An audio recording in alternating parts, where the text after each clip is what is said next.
Halo Sobat Semanggi, kembali lagi di segmen Bedah Buku bersama saya Anwar Rolando dan Saya Febri Diansa. Saya Darmawan. kita dari PT Solusi Kartu Indonesia. Nah, di video ini kita akan membahas buku Atomic Habits, fokusnya di bab 11. 11, ya. Nah, bab 11 itu apa? Yaitu yang berjudul Berjalanlah Perlahan Tetapi Pantang Mundur. Ini simple tapi secara makna ini dalam banget, guys. Jadi untuk buku Atomic Habits ini dikeluarkan oleh New York Times bestseller ya, karangan dari James Clear. Ini kita sudah sampai di bab 11. Oke, ini mungkin saya bacakan sekilas ya. Untuk bab 11, berjalanlah perlahan tetapi pantang mundur. Mungkin ini saya kutip untuk di poin-poinnya saja mungkin ya. Berapa lama sesungguhnya yang diperlukan untuk membentuk kebiasaan baru? Oke, sekilas saja. Membentuk kebiasaan adalah proses ketika suatu perilaku lambat lain menjadi lebih otomatis melalui perulangan. Saya ulangi, membentuk kebiasaan adalah proses ketika suatu perilaku lambat lain menjadi lebih otomatis melalui perulangan. Makin sering Anda mengulang suatu kegiatan, makin banyak struktur otak Anda berubah menjadi lebih efisien dalam kegiatan itu. Nah, ilmuwan saraf menyebutnya potensiasi jangka panjang yang merujuk ke penguatan koneksi di antara neuron dalam otak berdasarkan pola kegiatan terbaru. Dengan tiap perulangan, pengiriman sinyal antar sel membaik dan koneksi-koneksi saraf ini lebih menuju kepada psikologi ya, kalau yang dibahas di awal sini. Mungkin dari sini saja mungkin teman-teman ada tanggapan terkait subbab atau judul yang di bab 11 ini, berapa lama sesungguhnya yang diperlukan untuk membentuk kebiasaan baru. Mungkin kalau menurutnya Pak Febri bagaimana? Baik, menurut buku ini ya kan, jadi beberapa lama sesungguhnya kita diperlukan untuk membentuk suatu kebiasaan yang baru. Dijelaskan bahwa kita selalu melakukan berulang-ulang, berarti kan secara tidak langsung kita berbicara masalah tidak ada perencanaan. Betul. Ya kan? Atau kebiasaan-kebiasaan atau habit yang biasanya kita laksanakan secara tidak tentu ataupun secara langsung spontan. Betul. Biasanya membutuhkan waktu lama, membutuhkan waktu beberapa, itu kita bisa melihat dari kebiasaan kita. Ya, jadi kebiasaan kita itu berulang-ulangnya berapa kali sih responnya, ya kan? Tergantung orangnya juga. Iya, tergantung dari orangnya ataupun tergantung dari memang penanggapan kita. Oh, kita selalu nih seperti ini dan seperti ini dan seperti ini. Nah, biasanya otak secara langsung itu akan meresap hal-hal yang seperti itu. Maka di buku ini juga kan dijelaskan masalah dalam dunia kesehatan juga kan. Jadi psikologinya juga, karena kebiasaan-kebiasaan yang selalu dilakukan, baik itu rencana maupun tidak, kan seperti itu kalau menurut saya. Berarti memang benar ya, untuk kebiasaan ini bukan hanya terkait moral dan perilaku saja, tapi memang sangat terpengaruh oleh psikologi juga. Bagaimana setiap orang pasti mempunyai waktu yang berbeda-beda terkait membentuk sebuah kebiasaan baru seperti itu. Mungkin kalau dari Mas Ian nih, berjalanlah perlahan tetapi pantang mundur di bab 11 ini, mungkin sekilas saja seperti apa untuk gambarannya di bab 11 ini? Paling menarik dari seluruh buku ini adalah bab 11 bagi saya, karena ini bisa kita maknai dengan berbagai hal ya. Yang pertama mungkin dari filosofi Jawa. Ada pepatah atau filosofinya tertulis adalah alon-alon asal kelakon kayak gitu. Lalu mungkin kalau dalam Jawa ya. Benar. Kalau dari perspektif secara agama, mungkin saya bisa mengambil satu kata, yaitu istiqomah kayak gitu. Nah, di bab ini tuh menariknya adalah multi makna yang saya tangkap ya. Karena dari bab 11 ini kan berjalanlah perlahan tetapi pantang mundur. Nah, mungkin dari filosofi dari filsafat Jawa sama perspektif dari agama tadi, agama Islam terutama istiqomah, itu sangat relate, dimana buku ini merekomendasikan untuk teruslah berjalan perlahan ya gitu, atau teruslah membuat kebiasaan dalam kurun waktu tertentu, tapi jangan pernah mundur kayak gitu, karena nanti di situ akan kita mendapatkan manfaat. Jadi selain dari agama maupun dari Jawa, secara sains pun juga mengatakan bahwa tadi kan juga sudah dijelaskan kan ya, masalahnya kan masalah psikologis ya kan. Nah, psikologis itu mempengaruhi kebiasaan-kebiasaan orang ya kan. Yang terpenting kita itu pantang mundur aja. Kebiasaan yang selalu kita laksanakan jangan berpikir yang terlalu mendalam bagaimana ya kan, karena nanti di buku ini menjelaskan bahwa sains itu bisa ada pembentukan dalam pemikiran kita seperti itu. Jadi tidak hanya agama saja nih Mas ya kan, tidak hanya agama, sains pun juga masuk ya kan. Terus istilah Jawa juga tadi juga sudah masuk ya. 3 poin yang kita dapatkan dari buku ini terkait masalah kesamarataan kosakata. Iya, Sangat luar biasa ya. Iya betul. Mungkin kalau dari sini bisa saya tarik garis besar konsisten itu ya. Iya, benar. Konsisten ya, nggak Konsisten. perlu terlalu tinggi atau terlalu muluk-muluk. Yang penting bisa konsisten. Di sini kan sudah sangat jelas sekali sebenarnya kalau anggap saja kalau dari segi agama mungkin untuk zikir ya. Iya, benar. Zikir nggak perlu sampai 1000 kali sehari 1000 kali, tapi bolong-bolong. Tapi 3 kali mungkin setiap hari, tapi terus dilakukan terus-menerus secara istiqomah tadi yang sudah disebutkan sama Mas Ian. Nah, mungkin ini kalau analogikan kepada dunia listrik mungkin ya, elektronik mungkin ya. Kalau berjalannya perlahan tetapi pantang mundur, ibaratkan sebuah motor listrik. Kan ada 2 macam nih, ada yang punya torsi besar, ada yang punya RPM besar atau putarannya besar. Kalau berjalanlah perlahan, ini biasanya putarannya tidak terlalu kencang, tapi dia kuat nanjak. Kuat nanjak, bisa mengangkat beban yang berat. Memang secara kecepatan dia lambat, tapi dia mampu untuk mengangkut beban yang berat seperti itu. Tapi kalau dengan motor listrik yang RPM-nya kenceng tapi torsinya rendah, itu biasanya dia kenceng banget. Tapi ketika dipegang, nah dia berhenti seperti itu. Itu mungkin analogi lebih bisa tergambarkan ya untuk bagaimana tetap berjalan tapi meskipun perlahan tapi tetap bisa berjalan seperti itu. Oke, menarik sekali nih. Mungkin di sini ada gambar, ada beberapa gambar terkait kebiasaan ya. Tadi berapa lama sesungguhnya diperlukan untuk membentuk kebiasaan baru. Kemudian di sini ada gambar grafik, mungkin nanti saya tampilkan di video ya. Terkait garis kebiasaan, di mana yang sumbu X yaitu perulangan dan sumbu Y adalah keotomatisan. Nah, ada grafiknya, mungkin bisa dijelaskan sedikit Pak Febri terkait grafiknya. Nanti akan saya tampilkan di layar untuk grafiknya. Jadi dari grafik ini, grafik kebiasaan adalah melihat dari kita bagaimana cara untuk konsistensi. Jadi melatih ya. Jadi melatih konsistensi kita perulangan dengan adanya otomatisan. Jadi kebiasaan-kebiasaan yang selalu diulang, ya kan? Akan menjadi otomatis gitu. Menjadi otomatis karena ada konsistensinya di sini. Jadi grafik ini menilai bagaimana sih konsistensi kita antara kebiasaan yang selalu berulang sama keotomatisan yang selalu kita lakukan. Jadi kebiasaan-kebiasaan yang selalu kita lakukan dengan perulangannya sudah berapa kali nih kita melakukan hal ini yang sama.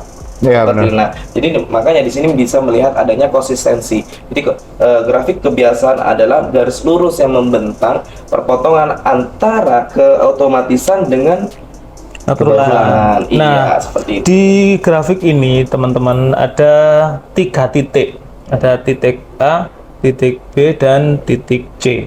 Nah, mungkin ada beberapa poin yang penting sehingga di grafik ini muncullah teori atau kesimpulan ya di mana kita mengalami suatu masa di titik A, suatu masa di titik B, dan titik C sudah di atas batas garis kebiasaan. Mungkin di titik C ini adalah sudah otomatis dilakukan tanpa ada perencanaan seperti itu ya. Tapi kalau di titik A dan B ini mungkin masa-masa yang sulit atau mungkin ada penolakan dan perjuangan yang sangat keras ya, kayak gitu ya Pak. Mungkin bisa dijelaskan juga Pak untuk poin A dan poin B yang ada di grafik ini mungkin ya, teman-teman biar lebih jelas. Untuk poin A adalah kebiasaan memerlukan upaya cukup besar dan konsentrasi untuk untuk menjalankan. Kebiasaan memerlukan upaya cukup besar. Iya, jadi memang kita untuk melakukan suatu kebiasaan itu karena awal ya. Karena awal. Masih awal-awal. Saya harus bisa bangun tidur nih, bangun tidur pagi banget nih.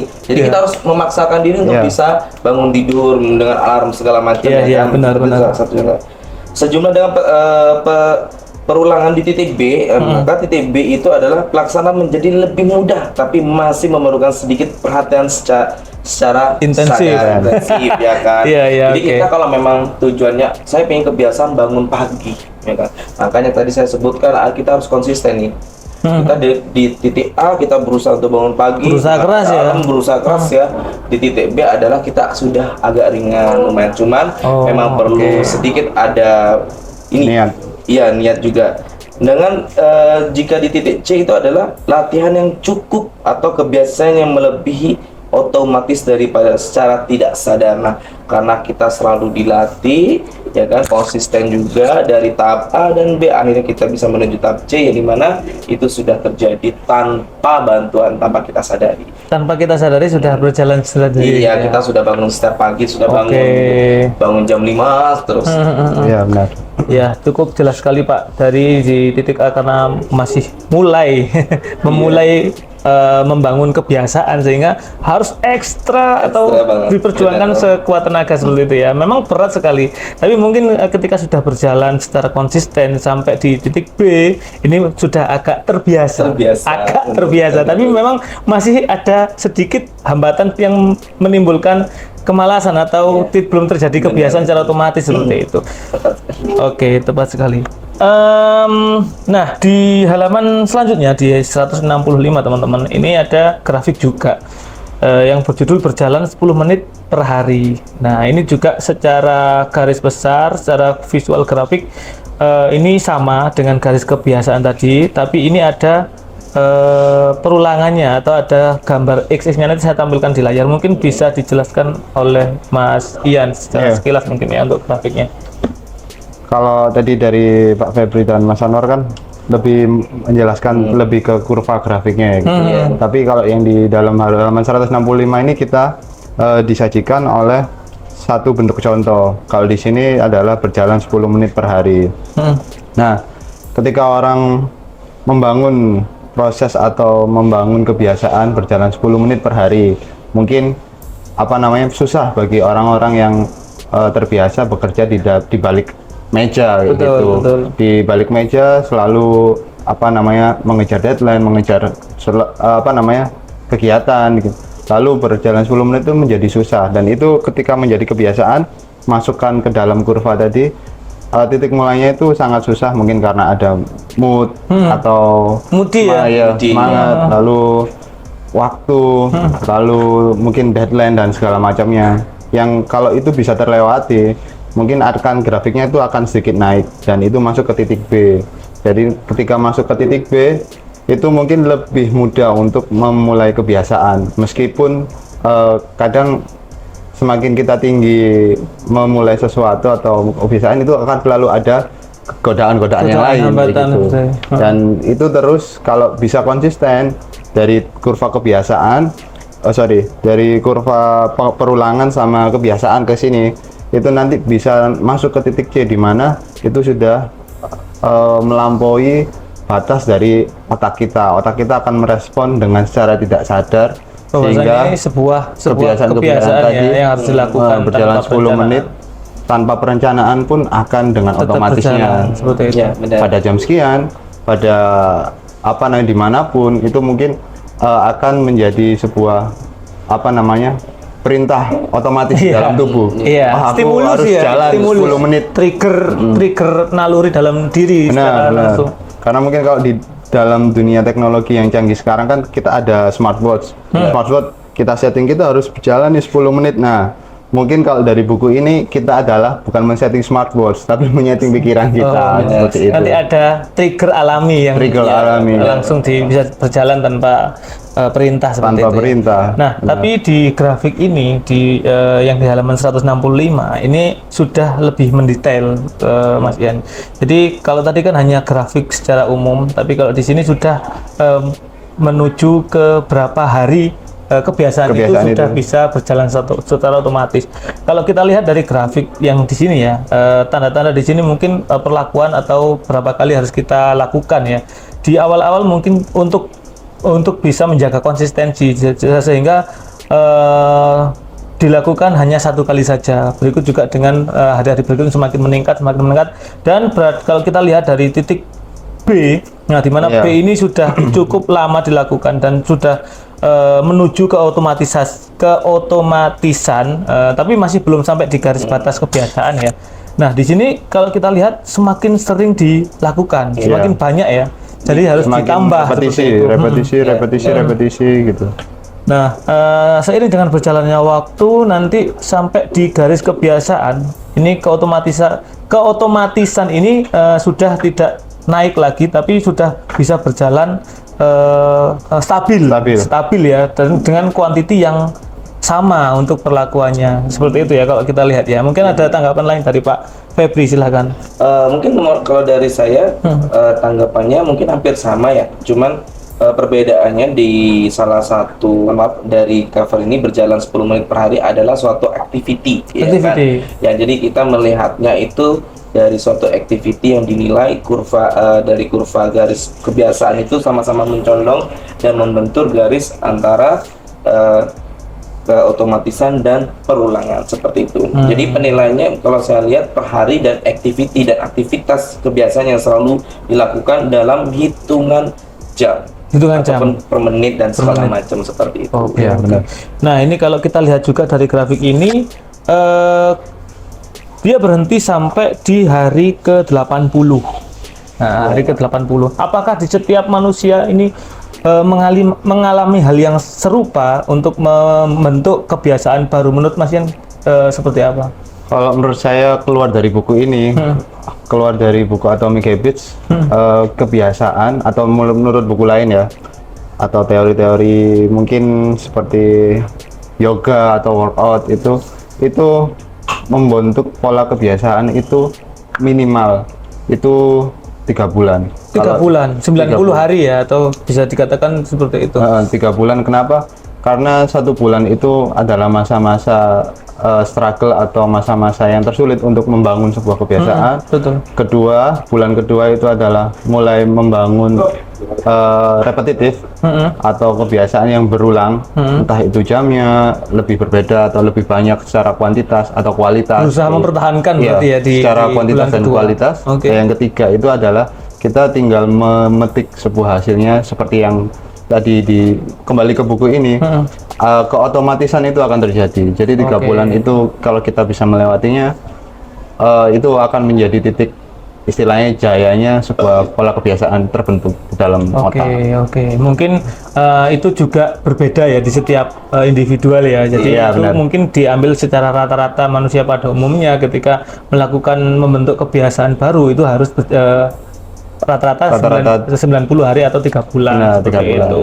Tentunya tergantung setiap individual juga. Iya, tepat sekali. Oke, mungkin cukup sekian ya bedah buku kita kali ini di bab 11.